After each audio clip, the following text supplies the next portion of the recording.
Once hailed as the shining future of British rail, HES2 now stands as the nation's most expensive game of how did this go so wrong? What started as a £31 billion plan to revolutionize travel has snowballed into a £106 billion headache without even reaching half the destinations it originally promised. It's the rail equivalent of ordering a 3-course meal, paying for it in advance, and being handed a cold starter before the chef storms out of the kitchen. The big idea: a railway revolution. Back in 2010, when HS2 was first announced, it seemed like a bold leap into the future. It wasn't just a train line, it was supposed to be Britain's sleek, green answer to clogged roads, busy skies, and the overcrowded West Coast main line.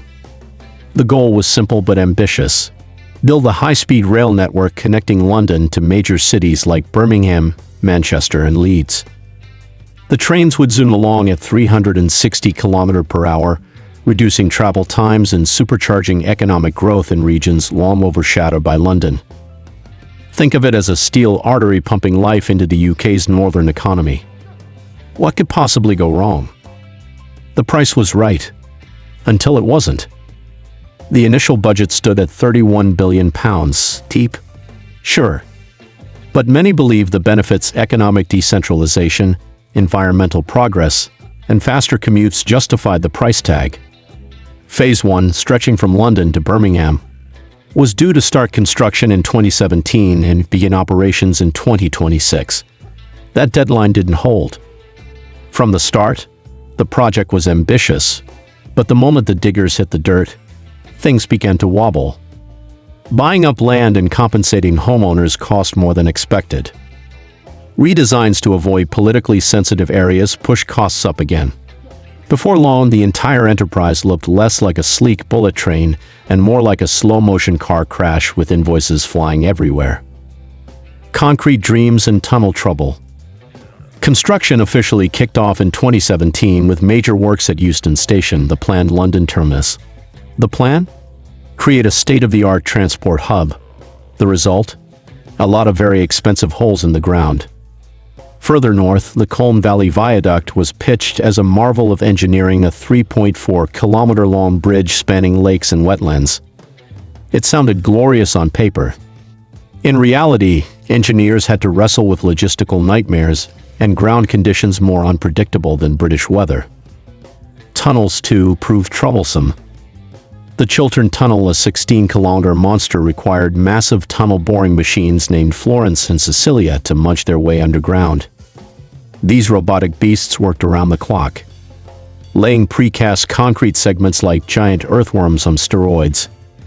But even they couldn't overcome unexpected geological challenges fast enough to stay on schedule. Stations, setbacks, and slipped deadlines. In Birmingham, a new station called Interchange was planned to knit HS2 into local and regional transport systems, especially Birmingham Airport. But like everything else in this saga, it ran into, you guessed it, funding issues. Meanwhile, back in London, Old Oak Common Station had to be upgraded to step in as a temporary replacement for the delayed Euston terminus. Originally a backup, it suddenly found itself in the spotlight, a bit like the understudy forced to open a West End show with no rehearsal. A sinking budget and rising doubts. By 2022, the whole venture looked like it was powered more by hope than by high-speed engineering. Costs had more than tripled, deadlines drifted into the future, and the government began muttering about reassessments. Euston's opening was pushed to at least 2035. That's assuming everything else doesn't derail before then. What happened? Inflation, pandemic-related supply chain issues, labor shortages, and a healthy dose of overpromising all played a part. Despite billions already spent, no one could confidently say when HS2 would be completed or if it ever would be in its full form. The Great Northern Axe. Then came the most dramatic twist. In October 2023, the government made it official. Phase 2, the leg from Birmingham to Manchester, was being scrapped. Gone, cancelled, kaput. With Manchester, Leeds, and Liverpool effectively dropped from the network, the project lost much of its original purpose. HES2 was meant to unite North and South, rebalance the economy, and boost the North's fortunes. Now, it's more like a fancy shuttle between London and Birmingham, and a very expensive one at that. Critics lined up faster than a rush hour crowd, arguing that the project no longer justified its ballooning cost. Without the northern extensions, how could it deliver its promised benefits? The answer, according to many experts, is that it can't. Politics, protests, and planning nightmares. HES2's problems weren't just technical or financial, they were deeply political. Different governments over the years flip-flopped on their support. With every change in leadership came a new round of design tweaks, budget reviews, and revised commitments. It was like trying to build a train on a track that kept disappearing. Add to that the maze of government bureaucracy, where every decision seems to require 6 meetings and a 200-page report, and you've got a recipe for glacial progress. And then there's the public backlash. Environmental groups and local communities mounted fierce opposition from day one. Ancient woodlands were uprooted. Wildlife habitats were flattened. In areas like the Chiltern Hills, protesters climbed trees, dug tunnels, and waged legal battles in hopes of slowing the juggernaut. Despite government claims that environmental impact would be offset by tree planting and wildlife corridors, many conservationists believe the damage is permanent and completely unjustified. Is the green dream dead? One of HES2's biggest selling points was its promise to help the UK go green by reducing carbon emissions, taking cars off the road, and shrinking the number of short-haul domestic flights. Sounds noble, right? But with over a decade of delays and entire sections of the route cancelled, many environmental experts are now scratching their heads. The project's carbon-cutting credentials are increasingly being questioned. Instead of saving the planet, it's currently spewing out emissions through tunneling, concrete mixing, and thousands of heavy machinery operations. And while the government has promised eco-mitigation like tree planting and wildlife corridors, critics argue you can't replace a 1,000-year-old woodland with a few saplings and a good luck note. Some conservationists call it ecological vandalism dressed up as green progress. Over 100 ancient woodlands have already been damaged or destroyed, and those don't exactly grow back overnight. So is HES2 still an environmental savior, or just a very expensive PR campaign? At this point, the jury's still out and probably stuck somewhere between Euston and Birmingham in construction traffic. Still building, still hoping. Despite everything, the costs, delays, and political drama, construction hasn't ground to a halt. The London to Birmingham stretch is still very much alive, with over 75% of its tunnel works completed and major engineering landmarks like viaducts, embankments, and bridges taking shape. It's far from finished, but it's not a total write-off either.